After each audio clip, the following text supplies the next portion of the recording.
সুপ্রিয় শিক্ষার্থীবৃন্দ, কৃষি ডিপ্লোমাতে বিজ্ঞানের বই এই আলোচনায় আমরা গণিত, রসায়ন 1, 2 এবং ফিজিক্স 1 দেখেছিলাম। আজ দেখব আমরা ফিজিক্স 2 এর সিলেবাসে কি কি আছে। পদার্থবিজ্ঞান 2 এটা পড়তে হয় দ্বিতীয় পর্বে। এখানে মোট 14টি চ্যাপ্টার আছে। চ্যাপ্টারগুলোকে কয়েকটি গ্রুপে ভাগ করি। প্রথমটি হচ্ছে তাপ সম্পর্কিত।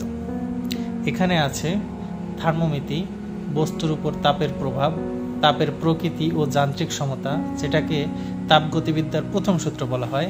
তারপর আছে তাপ গতিবিদ্যার দ্বিতীয় সূত্র। এই 4টি চ্যাপ্টার হচ্ছে তাপ সম্পর্কিত।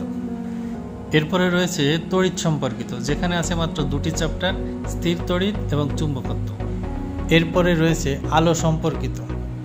এখানে আছে আলোর প্রতিফলন, আলোর প্রতিসরণ, ভৌত আলোক বিজ্ঞান এবং আলোক তড়িৎ ক্রিয়া, এই 4টি চ্যাপ্টার। এরপরে রয়েছে আধুনিক পদার্থবিজ্ঞান সম্পর্কিত।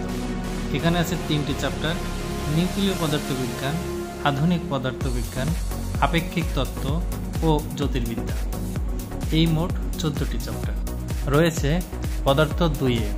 ধন্যবাদ।